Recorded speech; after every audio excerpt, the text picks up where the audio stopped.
How do you feel about the secret scrimmage? Now that I can actually comment on that, right? Yeah.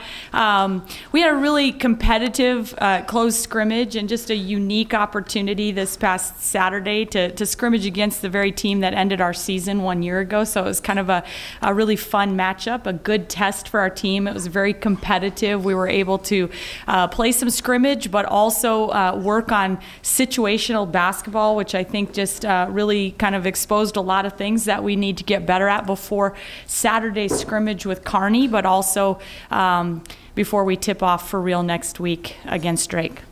How did you feel the rebounding battle in that game? Yeah, so we made a significant improvement there. So I think it was 20 or 21 that we got out rebounded by in the NCAA tournament. We closed that gap. We still got out rebounded by 3 rebounds, I think, in the scrimmage, but for us, that was a pretty significant close of the gap. But we'd like to be the best rebounding team on the floor, and we still weren't quite there yet, so we've got plenty that we can continue to work on.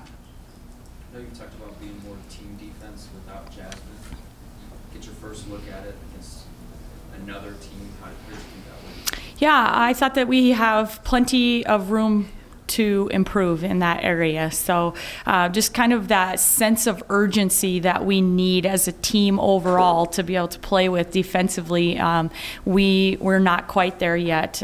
We had some really good possessions. I thought that we had, when I went back and watched film of the scrimmage, I thought that Kayla Mershon was a factor. She had a lot of deflections and won our top dog award for the game with just the things that don't show up in your regular box score, and so that was good to see out of her. I thought she played aggressively and some other deflections and key plays, but we got plenty of room for improvement with our team defense. Do you get something to be top dog? We called it top dog because Draymond Green was in an article quoted as saying, "I'm here to prove that you can be a top dog in the NBA without scoring 40 points a game," and so we have a big dog chain. It's kind of a gaudy gold chain that they get to wear around. I tell them you can wear it to class if you want to, or you can hang it in your locker. It doesn't matter. But whoever's the top dog for the week gets to kind of hold on to that chain until the next game. What's the criteria? So there's some statistical categories that the NBA has started to stat and chart, and it's loose ball, who gathers loose balls, deflections, screen assists, if you happen to set a screen that leads to a basket. We added offensive rebounds into the mix because of the fact that we haven't really had the relentless pursuit that we've wanted to have.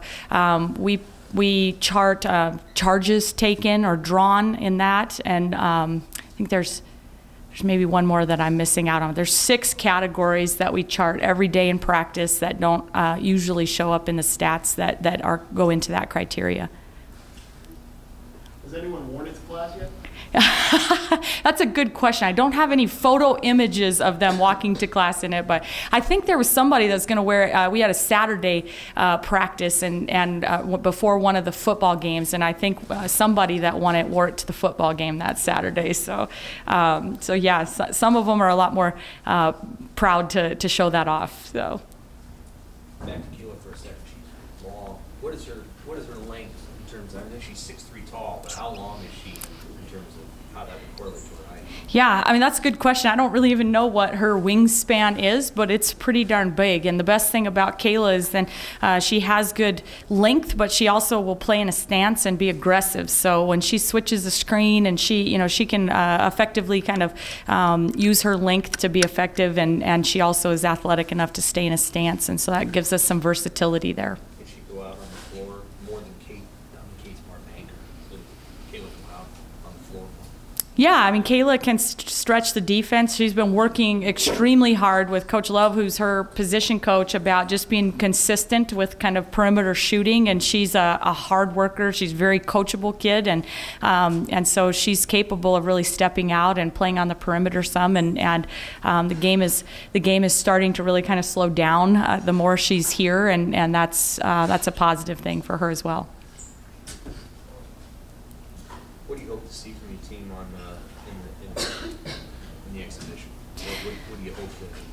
Yeah, I think the big thing that we're really searching for, and particularly on Saturday, is just kind of understanding the importance of every possession and really just, playing with that sense of urgency on both the offensive and defensive side of things. Our schedule for the non-conference, I didn't do us really any favors there, and we're going to have a really tough test to open the season. And so what you use your scrimmages and exhibitions for is to prepare you for that first time when you're tipping up for real, and we know it's going to be a heated battle. Drake won their exhibition game yesterday, 117-33, so we know we've got a high-powered offensive team going to be coming in here to open things up, and we're going to have to be with it. So for us, if we can really use Saturday's exhibition game as a chance for us to understand that sense of urgency, each possession. We had too many turnovers in our scrimmage with Arizona State, so we're going to try to correct that and understand, to value that possession every time.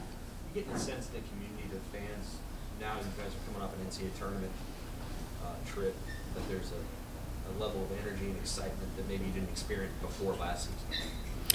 Yeah, we felt like the open practice the other day was a really good indicator of that. We were really excited, kind of the first time since I've been here as the head coach, that we've opened a practice up, and we had just a fantastic turnout, and just have had nothing but positive feedback, and we're really excited about our team and our program, and we've got a lot of things that to be excited about, and we're glad that our fan base is kind of sharing in that.